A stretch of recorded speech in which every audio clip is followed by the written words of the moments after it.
नमस्कार दर्शक मित्रों, कछड़ो खेले खलक में कार्यक्रमમાં આપ સૌનું સ્વાગત છે।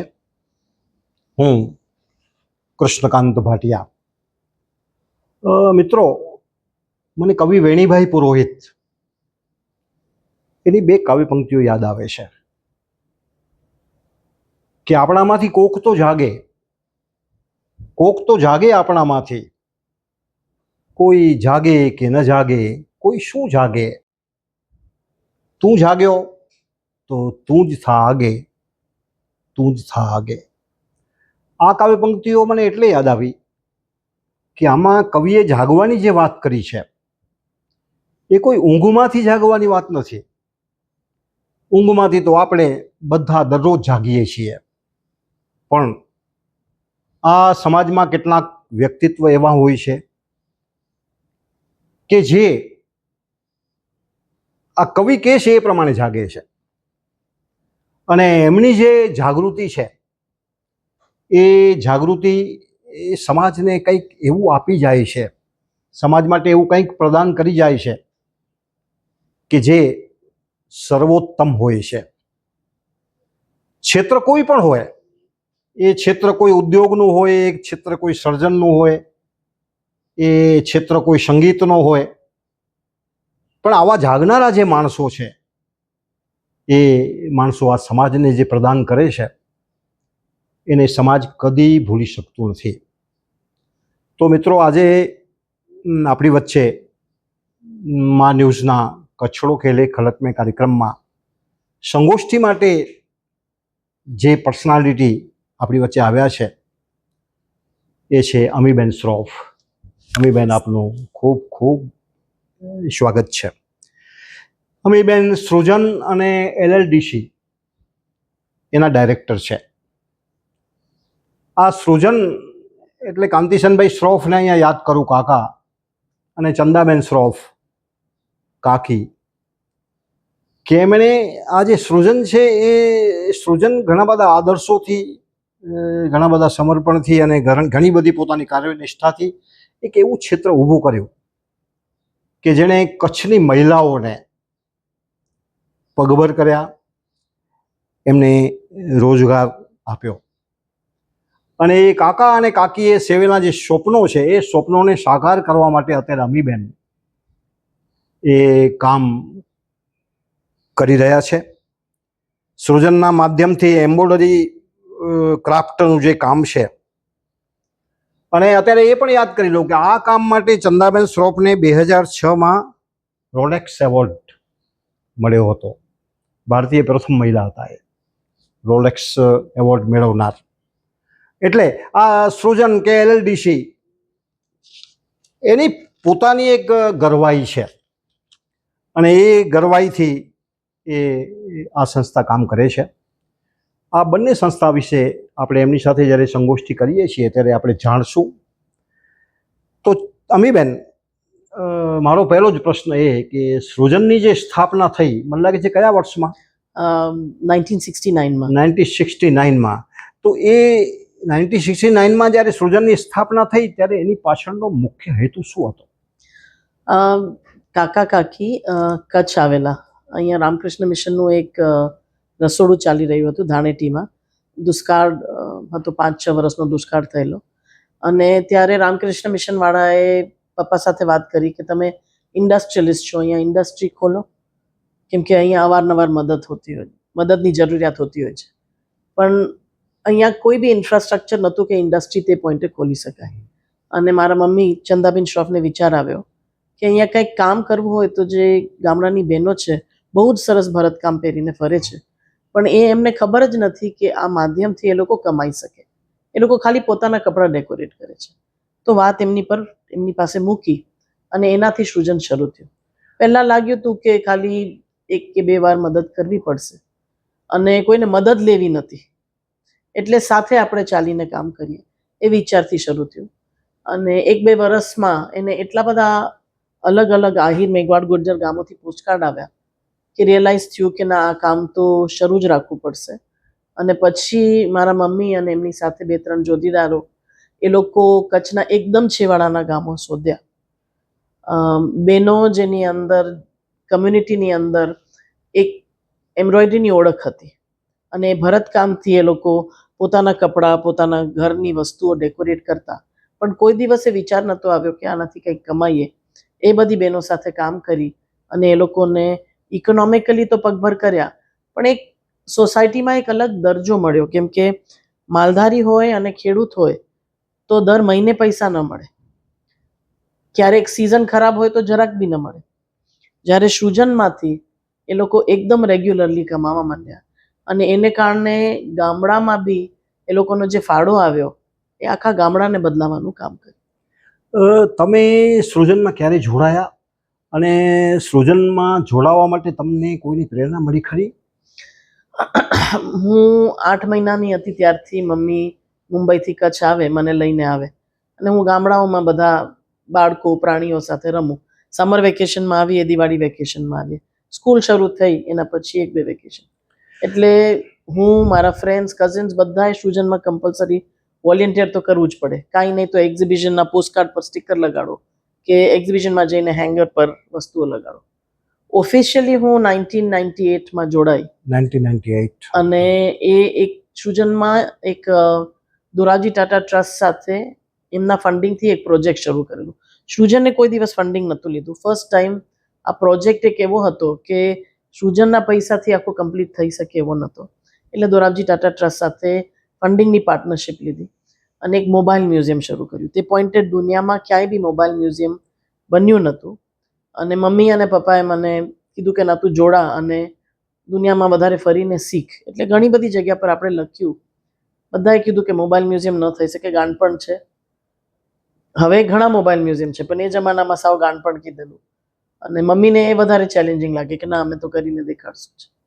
તો એમાં હું જોડાઈ. સૃજનમાં કામ કરતી વખતે તમને એવા કોઈ અનુભવ થયા કે જેણે તમને આ ક્ષેત્રમાં આગળ વધવાની પ્રેરણા આપી? દરરોજે થયા અને દરરોજે થાય છે. જેટલું લર્નિંગ બહેનો જે ગામડામાં હોય આપણને લાગે કે કાંઈ એમનું એક્સપોઝર બી નથી. હું 98ની વાત કરું છું. તે પોઈન્ટે એડ્યુકેશન બી બહુ જ ઓછું, પણ એ લોકો પાસે એટલી બધી વિઝડમ કે એમની પાસે શીખવા મળે.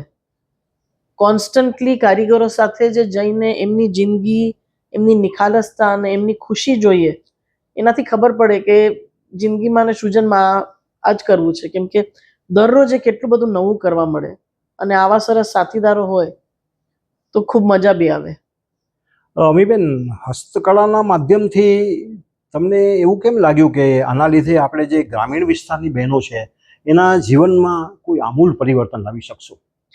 એ મારા મમ્મીને વધારે લાગેલું અને એનું પ્રૂફ ઓવર એન્ડ ઓવર મેં જોયું કે બહેનોની જિંદગીમાં તો ફરક આવ્યો છે, પણ એમના બાળકોની જિંદગીમાં, એમના વરની જિંદગીમાં. કેમ કે જ્યારે ધાણેટીનું એક્ઝામ્પલ લઈએ કે બહેનો કમાય તો એ બહેનો એમના વરોને મિડલ ઇસ્ટ સુધી પહોંચાડવાના પૈસા ભેગા કરી શક્યા. એ વર પૈસા મિડલ ઇસ્ટમાંથી કમાઈને પાછા લાવ્યા અને અલગ અલગ ધંધા શરૂ કર્યા. મૂળ શરૂઆત એ બેનની કમાણીથી હતી. એવી રીતે આપણે બન્નીની અંદર જોઈએ તો વર્ષો સુધી મમ્મી બન્ની જતી, મારા પપ્પા એની સાથે જતા, દીપેશ બી જતો. એને કારણે વાતોમાંથી એ ખબર પડી કે આપણે ત્યાં કંઈક ભાઈઓ માટે બી કરવું પડશે અને એનાથી એગ્રોસેલ જન્મ્યું. એટલે હું જ્યારે ફોર્મલી જોડાઈ ત્યાં સુધી એટલા બધા પ્રૂફ જોઈ ચૂકેલી કે ખબર હતી કે આ વસ્તુની અંદરથી આ થાય જ છે, તો મમ્મી પછી બી કોઈ કે આ વસ્તુ લેવી પડશે, અંદરના હોય બહારના હોય. અને એટલી બધી મજા આવે કે આપણે કંઈક કામ કરીએ છીએ તો કોઈકની જિંદગીમાં કેટલો બધો બદલાવ લાવી શકીએ છીએ. અમીબેન, તમારું પ્રાથમિક શિક્ષણ ક્યાં થયું? મુંબઈમાં, મોટી મુંબઈમાં જ થઈ છે. હા, હવે પ્રાથમિક શિક્ષણ જ્યારે તમે લીધું ત્યારે એવો કોઈ શિક્ષક કે એવા કોઈ તમારા મિત્ર કે જેના દ્વારા તમને કોઈ મૂલ્ય પ્રાપ્ત થયા હોય? મને લાગે છે ઘરે બી જે શીખતી અને અમારા ઘણા બધા જે ટીચર્સ છે એ લોકો બધાના મૂલ્યની અંદર એ જ હતું કે તમે જે બી કરો ને એ ફૂલ દિલથી કરો, ફૂલ નિષ્ઠાથી કરો અને જો એ ન કરી શકો તો એ વસ્તુ નહીં કરતા. અમીબેન, જીવનમાં આગળ વધવા માટે મૂલ્ય અને સંસ્કાર એ કેટલા જરૂરી છે? ખૂબ. તમારા એજ્યુકેશન કરતાં ઘણા વધારે ઇમ્પોર્ટન્ટ છે. અત્યાર સુધીમાં તમારી જે કાર્ય પદ્ધતિ છે અથવા તમે સૃજનના માધ્યમથી કે એડિશનના માધ્યમથી જે કંઈ કામ કરો છો તો એમાં એવો કોઈ ટર્નિંગ પોઈન્ટ આવ્યો છે કે જેણે તમને આની સાથે જકડી રાખ્યા હોય? અમે જે મોબાઈલ મ્યુઝિયમ શરૂ કર્યું અને ગામડામાં વિઝિટ કરવા માંડ્યા, ત્યાં સુધી થતું હતું કે કંઈક કરીએ છીએ, પ્રોજેક્ટ પતશે. અને જ્યારે ગામડામાં ગયા અને પેનલ લઈને જતા, મૂકતા ડિસ્પ્લે પર, તો ગામડામાં જે બાળકો આવીને અમને સવાલ પૂછતા, એ મારો બહુ જ મોટો ટર્નિંગ પોઈન્ટ હતો. કેમ કે એ લોકો આવીને અમને પૂછતા કે આપણે આ પેનલ જોઈ, એની અંદર આટલા બધા પોપટ મોર કેમ છે, આની અંદર આવા રંગ કેમ છે, આવા ઝીણા આબલા કેમ કરે છે. તમે મને કોઈક બીજી કોમની બાબતમાં પૂછો તો સમજાય, પણ જ્યારે એ છોકરી પોતાની કોમની બાબતમાં જ મને પૂછતી, જે હું બહારની વ્યક્તિ છું, વાહ, ક્યાં વાત હે. અને જ્યારે કહેતા કે તમે જઈને તમારી મમ્મીઓ અને દાદીઓને પૂછો, એમની પાસે જવાબ છે, તો એ કહેતા અમારી મમ્મી અને દાદી પાસે જવાબ નથી. ત્યારે એ ખબર પડી કે થોડીક જ મમ્મીઓ અને દાદીઓ પાસે એ જવાબ હતા. અને હવે જો આપણે એને પકડી નહીં લઈએ તો કેટલી બધી માહિતી આ દુનિયામાંથી લુપ્ત થશે જ્યારે એ વ્યક્તિ ગુજરી જશે. કચ્છની કઢાઈ કલા એટલે કે ભરતકામ, તો એ જે ભરતકામ છે એને વેગ આપવા માટે અત્યારે તમારી સંસ્થા દ્વારા શું પ્રયાસ થાય છે? ઘણા બધા. અમારું કોન્સ્ટન્ટ કામ તો થતું જ હોય છે, અને નવા નવા પ્રોડક્ટ્સના વિચારો કરતા જ રહેવા પડે. કેમ કે આ જો ભરતકામને તમારે પીરસવું હોય એ દુનિયામાં જ્યાં વ્યક્તિઓ એને પ્રોત્સાહન આપશે ને ખરીદશે, શું કામ કોઈક વ્યક્તિ હવે કરશે જો એમાંથી કમાવાના હોય તો? અને કોઈ ખરીદશે નહીં તો એ લોકો કમાશે કઈ રીતે? તો એ નવા નવા કોન્સ્ટન્ટ ડિઝાઇન ઇનોવેશન પર ખૂબ ફોકસ રાખીએ છીએ. બીજું, વર્કશોપ્સ કરીએ છીએ જ્યાં બહેનોને અમારા રિસર્ચ દ્વારા જે અમને માહિતી મળી હોય દાદીમાઓ પાસેથી, એમની જ જૂની જૂની વસ્તુઓ જે લુપ્ત થઈ ગઈ હોય એ પાછી એમને શીખવાડવી. જે જનરેશન કન્વેન્શનલ રીતે નથી શીખ્યું એને શીખવાડીએ છીએ કે આ તમારો જ વારસો છે, તમને પાછો આપીએ છીએ. અને ત્રીજો ભાગે કરીએ છીએ ક્વોલિટી એમની કોન્સ્ટન્ટલી સુધારવાનું કામ. કેમ કે જો તમે બેટર અને બેટર નહીં તમે પીરસો તમારા કસ્ટમર્સને તો એ પાછા તમારી પાસે કેમ આવશે? અમીબેન, તમારી આત્મશ્રદ્ધા અને કદાચ નવી ભાષામાં સેલ્ફ કોન્ફિડન્સ કહીએ આપણે, એ વધારવા માટે તમે શું કરો છો? મમ્મી અને પપ્પાએ એટલું બધું આપેલું હતું કે, અને કીધેલું હતું નાની હતી ત્યારથી કે તારે જે બી કામ કરવું હોય, જો તને લાગે કે તું ખાલી પોતાને માટે નથી કરતી તો ડરવાનું નહીં. અને જો ક્યારેક ડર લાગે તો અરીસામાં જો, પોતાની આંખમાં જોઈ શકતી હોય તો વધ. કોઈ પણ સમાજની જે સુરક્ષા છે એ સુરક્ષા જાળવવા માટે સૌથી શ્રેષ્ઠ સાધન છે આર્થિક સદ્ધરતા. એના માટે તમે શું કહેશો? ખાલી આર્થિક સદ્ધરતા નહીં, એના માટે થોડોક પ્રેમ ને લગાવ બી જોઈશે. ખાલી કમાવા માટે કરશો ને એ લગાવ નહીં હોય તો આગળ નહીં વધો. એમ કહેવાય છે કે સફળતાને પચાવવી બહુ અઘરી છે. આ વિધાન વિશે તમે શું કહેશો? તમારા સંસ્કાર બરાબર હશે તો એ પ્રોબ્લેમ નહીં થાય. ક્યાં વાત હે. એટલે સંસ્કાર તો અગત્યના છે. બહુ જ. અત્યારે કદાચ આપણે બધા પ્રાઇઝની દુનિયામાં જીવીએ છીએ, પણ પ્રાઇઝ નહીં, મૂલ્ય. એકદમ. એ મૂલ્ય એ બહુ મોટી વસ્તુ છે. હવે અમીબેન, છેલ્લા જે એકાદ બે દાયકાની વાત કરીએ તો એ દાયકામાં કચ્છની જે હસ્તકળા છે એ હસ્તકળામાં કોઈ તમને પરિવર્તન કે ફેરફાર જોવા મળ્યા છે? ઘણા બધા. ધરતીકંપ થયું અને એ ટાઈમે એટલા બધા લોકોને ઇન્વિટેશન અહીંયા મળ્યા હતા કે બધા આવીને કંઈક કોન્ટ્રીબ્યુટ કરો. અને કચ્છમાં 30થી વધારે હસ્તકળા જીવંત છે, જે આખી દુનિયામાં તમે દેશોની અંદર બી આટલી હસ્તકળા જીવંત નહીં મળે. બહુ બધા લોકો બહારના આવીને જે કોન્ટ્રીબ્યુશન આપી શકે એ કર્યું છે. પ્લસ ગવર્મેન્ટ એ બહુ બધી પ્રોત્સાહન આપી, આર્ટિઝન કાર્ડ કર્યા, અહીંયા DCH વાળાને બેસાડ્યા અને ઘણા બધા એક્ઝિબિશન્સમાં લઈ ગયા. સંસ્થાઓ તો કોન્સ્ટન્ટલી કામ કરતી, પણ જે ઓલ ઓવર જે સ્પ્રેડ થયું, અને સૌથી બીજી વધારે હાઈ ઇમ્પેક્ટવાળી વસ્તુ થઈ કે ટુરિઝમ. અને ટુરિઝમવાળા મીઠાનું રણ જોવા જાય અને કચ્છના ક્રાફ્ટ જોવા આવે. ઘણી બધી ડિઝાઇન સ્કૂલની અંદર બી સ્ટુડન્ટ્સને મેન્ડેટ આવી ગયા હતા કે તમારે ક્રાફ્ટ સેક્ટર સાથે ઇન્વોલ્વ થવું, ડિઝાઇન કોન્ટ્રીબ્યુશન કરવી. ડિઝાઇન કોન્ટ્રીબ્યુશન કરે કે નહીં એ લોકો શીખવા આવે, એનાથી જુએ અને એમને રિયલાઇઝ થાય કે અમારી ડિઝાઇન કોન્ટ્રીબ્યુશનની એટલી જરૂર નથી. કારીગરને તમે થોડીક સપોર્ટ આપો ને તો એ પોતે ઘણું ક્રિએટિવલી આગળ વધી શકે છે. અહીંયા કચ્છના જે સ્થાનિક મહિલા કારીગરો છે એ કારીગરોને સૃજનનો જે સ્પર્શ મળ્યો, તો એ સૃજનના સ્પર્શથી એમના જીવનમાં કયા પરિવર્તનો તમે જોઈ શક્યા છો? સૌથી પહેલાં અહીંયા જે બહેનો હતી એમને કારીગર નહોતા કન્સિડર કરતા, કેમ કે બહેનો ખાલી પોતાને માટે ભરતી, તો લોકો એને હોબી ગણતા. તો સૃજન જ્યારે આવ્યું ત્યારે એ બહેનોને સૌથી પહેલાં એ કારીગરનો દરજ્જો આપ્યો. એ કારીગરનો દરજ્જો આપ્યો, એના પછી જે કોન્સ્ટન્ટ કમાણી આપી, તો ઘરની અંદર એ લોકોની સ્ટેટસ બદલાઈ કે ઘરની અંદર આ બહુ કોન્ટ્રીબ્યુટિંગ મેમ્બર છે. એવી એરિયામાં જ્યાં દુઃખ થતું કે દીકરીઓ જન્મી છે, હવે ખુશી થાય છે કે દીકરી જન્મી. દુષ્કાળ આવશે, પૂર આવશે, સાયક્લોન આવશે, અર્થક્વેક આવશે, એક વ્યક્તિ તો કોઈક બી રીતે કમાઈ શકશે ઘરની અંદર. અને જ્યારે મમ્મી ફિલ્ડમાં નીકળતી ત્યારે કોન્સ્ટન્ટલી કહેતી કે તમારી દીકરીઓને ભણાવજો. તો એ બહુ જ સિરિયસલી લઈને આપણે કચ્છમાં જોઈશું તો કેટલી બધી દીકરીઓ ભણી છે. કદાચ એક લેવલ સુધી એમનું સમાજ એમને દૂર સુધી બસ પકડીને બહારની સ્કૂલમાં જવા નહીં દે, પણ ગામની જે સ્કૂલ કે એકદમ પાસેની સ્કૂલમાં તો એ છોકરીઓને ભણવાની ઓપોર્ચ્યુનિટી મળી જ છે. અમીબેન, પરંપરા અને આધુનિક જમાનાની માંગ, એ બે વચ્ચે તમે સંતુલન કઈ રીતે જાળવો છો?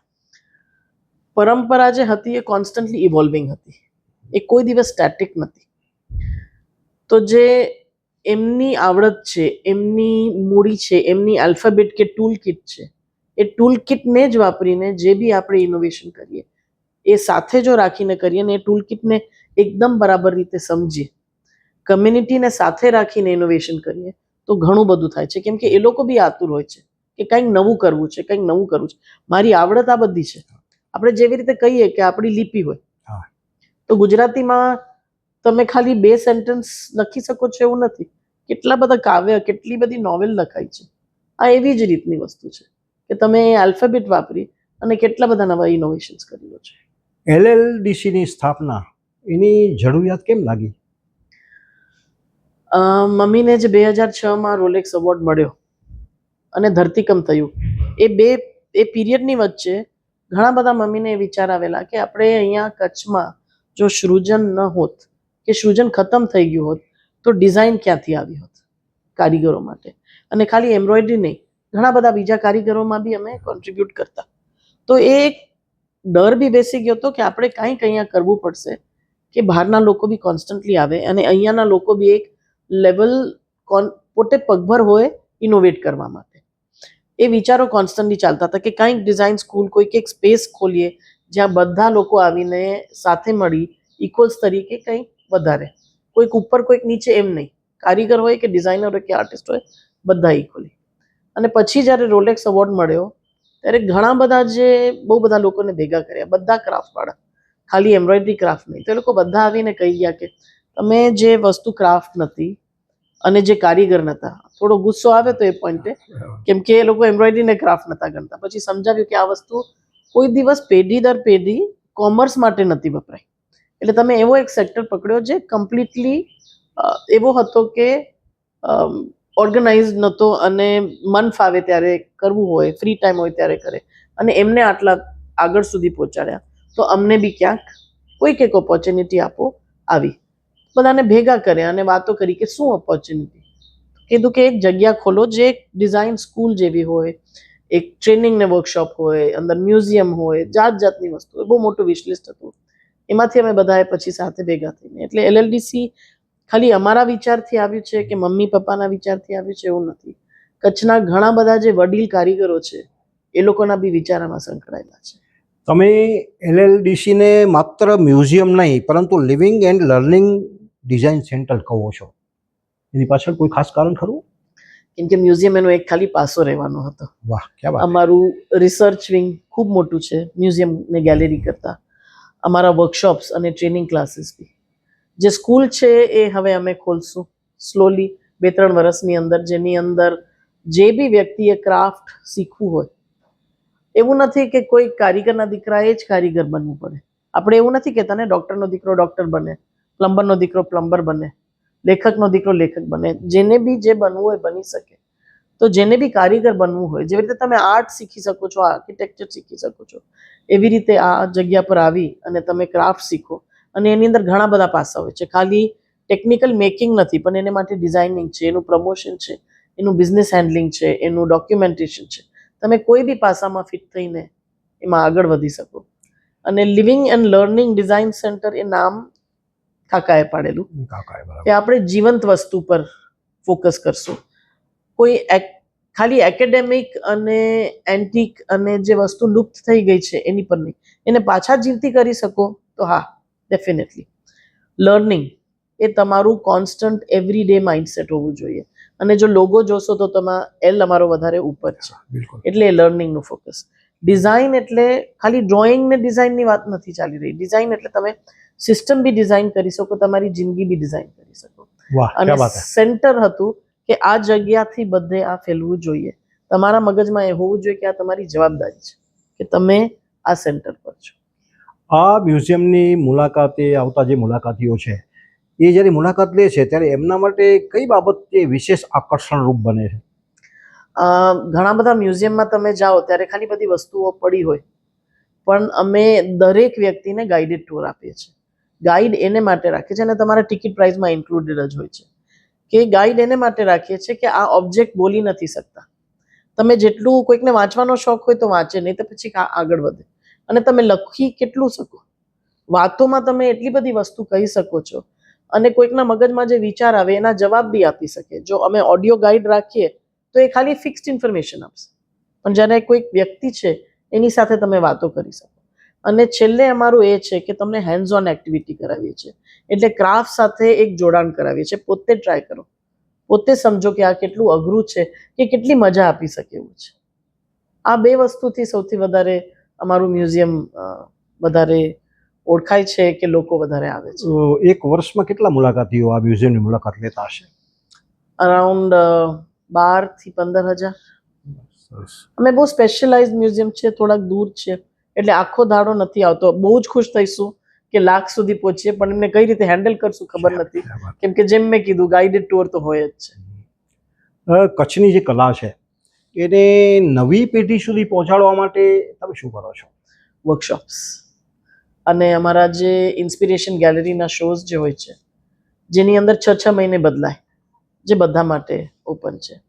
અને અમે જે પહેલા 12-15 વર્ષ ખાલી મોબાઈલ મ્યુઝિયમ હતા, જેમાં કચ્છના યુથને જ, કેમ કે સ્કૂલમાં કરતા એટલે ફર્સ્ટ ફોકસ કચ્છનું યુથ હતું, તો એ હોપફુલી કદાચ 3-4 વર્ષમાં પાછું ચાલુ કરશું, એક અલગ રૂપાંતર લઈને. દરરોજ પ્રગતિના એક નવા જોશ સાથે ભાગતા આ જે એઆઈ છે એના આકર્ષક યુગમાં જે હેન્ડમેડ આપણો ક્રાફ્ટ છે અથવા આપણી ડિઝાઇનો છે અથવા આપણું ભરત છે એના ભાવિને તમે કઈ રીતે જુઓ છો? એઆઈ જે છે બહુ જ મોટું સપોર્ટ થઈ શકે છે. કારીગરો બધી ભાષા નથી બોલી શકતા, તમારા માટે એઆઈ ટ્રાન્સલેશન કરી દઈ શકે છે. એઆઈ તમારે માટે આખું તમારું ઇન્સ્ટા પોસ્ટ બી ડિઝાઇન કરી શકે, તમારી વેબસાઇટ બી ડિઝાઇન કરી શકે છે. જે વસ્તુ બહુ જ મોંઘી પડે, ફોટોગ્રાફી તમે બેઝિક તમારા ફોન પર કરી લો અને પછી એઆઈને કહો કે આને ઠીક કરી દે, તો કંઈ તમારે સોફ્ટવેર શીખવું નથી પડતું. એટલે એઆઈને કઈ રીતે વાપરવું, એ ક્રાફ્ટને હજી આગળ વધારવા, એ રાખવું, રાધર ડર ન રાખવો. એ તમને કોઈને રિપ્લેસ નથી કરવાનું. જે હેન્ડમેડ છે તે હેન્ડમેડ જ છે. એલએલડીસીની એવી કઈ પહેલ છે કે જેના ઉપર તમને ગર્વ થાય? અમારા જે મ્યુઝિયમ શોઝ અમે ક્યુરેટ કરીએ છીએ, કે અમારું જે રિસર્ચ કરીએ છીએ એ બધું લોકલ લોકો સાથે છે. અમે બહારના એક્સપર્ટ અમને ગાઈડ કરવા લાવીએ છીએ. એવું નહીં કે અમે કોઈક બહારના વ્યક્તિને સોંપી દઈએ. આર્કિટેક્ટ બહારના છે, એન્જિનિયર્સ અહીંયાના ને બહારના જે છે, પણ બધી ટેલેન્ટ લોકલ છે. અને એ આખી જે ટેલેન્ટ હું કહું એ સેલ્ફ પોતે કેળવેલી છે. દરેક વ્યક્તિ પોતાની અંદર ઇન્વેસ્ટ કરે છે. અમે એક પ્લેટફોર્મ આપીએ છીએ, પણ જે વ્યક્તિઓને જિજ્ઞાસા છે પોતે શીખી અને આ સબ્જેક્ટ માટે કોન્ટ્રીબ્યુટ કરે છે. કચ્છની મહિલાઓ સાથે કામ કરતાં કરતાં તમને એવી કોઈ ખાસ એમની ખાસિયત એવી લાગી કે જે તમને વધુ ગમી ગઈ હોય? બહેનોની નિખાલસતા. વાહ, ક્યાં વાત હે! કે મને લાગે છે નિખાલસતા એ કચ્છનો ગુણ છે. એકદમ. અહીંયા તમને જે નિખાલસતા જોવા મળશે ને, સામાન્ય રીતે હું જો કહું એક પત્રકાર તરીકે, તો કચ્છના માણસોના જે હૈયામાં છે એ હોઠ ઉપર આવે છે, એટલી એમની નિખાલસતા છે. મહિલાઓના જીવનમાં એમનું જે આર્થિક સ્વાવલંબન છે એ શું પરિવર્તન લાવે છે? શરૂઆતમાં જ્યારે સૃજન શરૂ થયું ત્યારે ઘર ચલાવવા પૈસા વપરાતા, કેમ કે દુષ્કાળ ખૂબ થતા. પણ આપણે આઈ થિંક ધરતીકંપ આવ્યો એના પછી જે જોયું છે, ધરતીકંપ પહેલાં બી થોડુંક બેનો પોતાનું જે યંગ છોકરી હોય કે હું દીકરી થઈને મારા પપ્પા પર બોજ નથી થવું, આખું આણું હું મારું કમાઈ લઈશ. તો છોકરીઓ પોતાનું સોનું, પોતાનું કર્યાવર બધું કમાઈ લેતા. એના પછી જે ધરતીકંપ આવ્યો અને વેધર ચેન્જ થઈ છે, તો બેનો ઘરની અંદર હેલ્થ કેર, એજ્યુકેશનમાં તો પહેલેથી જ્યારે એક્સ્ટ્રા પૈસા હોય એમાં નાખતા, પણ હવે કોન્સ્ટન્ટલી એની અંદર ફોકસ કરે છે. 15 વર્ષ પહેલા એ લોકો બાથરૂમમાં ઇન્વેસ્ટ કરવા માંડ્યા. નાની વસ્તુ લાગે, પણ આપણે જોઈએ તો પોતાના ઘરની અંદરના કેટલા બધા જે ઇમ્પ્રુવમેન્ટ જે થયા છે એ બહેનોની કમાણીથી થઈ છે. કેમ કે ઘર જે એમના હસબન્ડ ચલાવે છે, હસબન્ડ કમાય છે, એનાથી ઘર ચાલે છે. જે બી એડિશનલ કરવું હોય, સેવિંગ્સ હોય, વધારે ઢોર લેવા હોય, જમીનમાં કે ફાર્મિંગની અંદર તમારે નવા ટૂલ્સ કે ઇક્વિપમેન્ટ લેવા હોય, એ બધું બી બહેનોની કમાણીથી થાય છે. પ્રાઇઝ અને મૂલ્ય, આ બંને જે શબ્દ છે એના વચ્ચે ડિફરન્સ, તફાવત શું છે? વેલ્યુ જે છે એ તમે સમજી શકો, તમે માણી શકો. પ્રાઇઝ જે છે એ તમે ખાલી ચૂકવી શકો. વાહ, ક્યાં વાત હે! વેલ્યુને તમે માણી શકો અને પ્રાઇસ છે એને ખાલી તમે ચૂકવી શકો. બિલકુલ બિલકુલ સાચી વાત છે. કચ્છની જે હસ્તકળા છે આમ તો વૈશ્વિક સ્તરે પહોંચી ગઈ છે, પણ હજુ વધારે એને વૈશ્વિક સ્તરે પહોંચાડવા માટે આપણે શું કરવું જોઈએ? બધે પહોંચી તો ગઈ છે, કોઈ જગ્યા એવી નહીં હોય જે કચ્છના ક્રાફ્ટને બિલકુલ. નથી ઓળખતી, પણ કચ્છના ક્રાફ્ટને રિયલી સમજી નથી શકતા. ઘણા લોકો એવા વ્યૂથી આવે કે ક્રાફ્ટ વાળા એટલે લેબર વર્કર. બહુ ગુસ્સો આવે જ્યારે એ બોલે કે તમે આર્ટિસ્ટ અને કારીગરની અંદરનો ફરક, થોડાક લોકો છે જે ખાલી કમાવા માટે કરે છે, પણ જે ક્રિએટિવ લોકો છે એને એક અલગ દરજ્જો આપવાની જરૂર છે. સોશિયલ મીડિયા છે, આવી રીતે તમે જે ઇન્ટરવ્યૂ લો છો, લોકો જે લખે છે, એ બધી રીતે થશે. અને જેટલા ડિઝાઇનરો આની સાથે કામ કરે છે, જો સાચે એની રિયલ વાર્તાઓ બધા જો કહેશે તો બદલાવ આવશે. હસ્તકળા છે એ આધુનિક ટેકનોલોજી સાથે પગ મિલાવીને ચાલી શકે છે? એકદમ. તમારા પિતા કાંતિશનભાઈ શ્રોફ કાકા અને માતા ચંદાબેન શ્રોફ કાકી, એમના તરફથી તમને એવી કોઈ ટિપ્સ મળી છે કે જે ટિપ્સના લીધે અત્યારે તમે બહુ આ ક્ષેત્રમાં સારી રીતે કામ કરી શકો છો? બે હતા કે કોઈ બી વસ્તુમાં અટકી નહીં જતા. વાહ, ક્યાં વાત હે! દુનિયા કોન્સ્ટન્ટલી ચેન્જ થતી હોય છે, ચેન્જ રેડી હોવા જ જોઈએ, અને એ ચેન્જને પહેલેથી અપનાવો.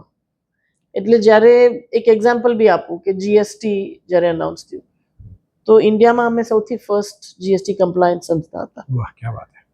કોઈ બી વસ્તુ આવે છે એનાથી ગભરાવો નહીં. એને તમે કઈ રીતે ઓવરકમ કરશો અને એ ઓવરકમ કરવામાં બી કઈ રીતે મજા માણશો, એ ફોકસ રાખો. અને આઈ થિંક ટીમનું ફોકસ બી એ જ હોય છે. કોઈ વસ્તુથી ગભરાઈ જઈએ કે અટકી જઈએ એવું નથી થતું. કોન્સ્ટન્ટ સોલ્યુશન શોધવામાં ફોકસ હોય છે. એટલે સોલ્યુશન ઓરિએન્ટેડ રહો અને ચેન્જ રેડી રહો.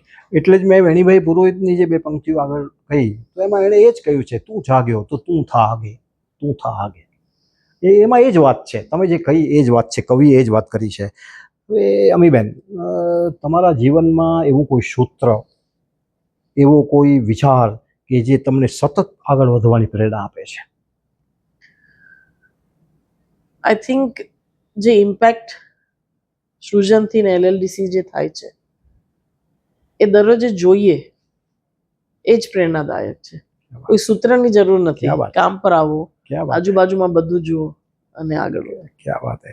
કવિ નાથાલાલ દવે, હું કવિ છું એટલે મને કવિમાં વધારે રસ હોય, એની બે પંક્તિઓ બહુ સરસ મજાની પંક્તિઓ છે કે કામ કરે ઈ જીતે રે માલમ, કામ કરે ઈ જીતે રે માલમ, કામ કરે ઈ જીતે, અવળો મોટો મલક આપણો, બદલે બીજી સી રીતે, કામ કરે ઈ જીતે રે માલમ. શું કહેશો આ પંક્તિઓ વિશે?